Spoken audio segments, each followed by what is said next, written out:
भगवद गीता हमें जीवन के हर कठिन दौर में धैर्य, साहस और आत्मसंतुलन बनाए रखने की शिक्षा देती है। जब हम कठिन समय का सामना कर रहे होते हैं, तब गीता के ये उपदेश हमारे लिए मार्गदर्शक बन सकते हैं। स्वयं को आत्मा के रूप में पहचानें। गीता कहती है कि हमारा असली अस्तित्व शरीर नहीं, बल्कि आत्मा है, जो अजर-अमर है।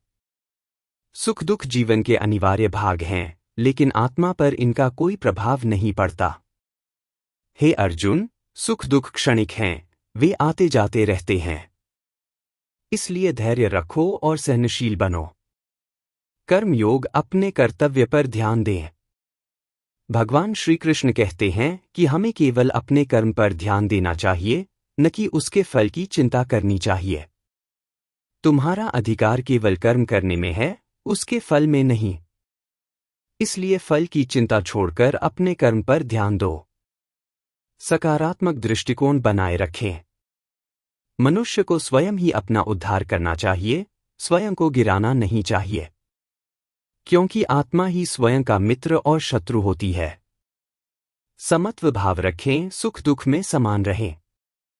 सुख दुख, लाभ हानि, जीत हार को समान मानकर अपने कर्तव्य का पालन करो, इससे पाप नहीं लगेगा।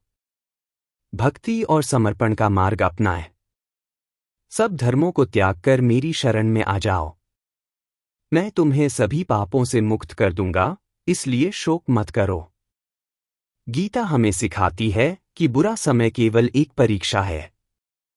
धैर्य, कर्मयोग, समता भाव और ईश्वर में विश्वास हमें किसी भी परिस्थिति से उबरने में मदद करता है। जब समय कठिन हो, तो गीता के इन उपदेशों को अपनाकर आत्मविश्वास बनाए रखें और आगे बढ़ें।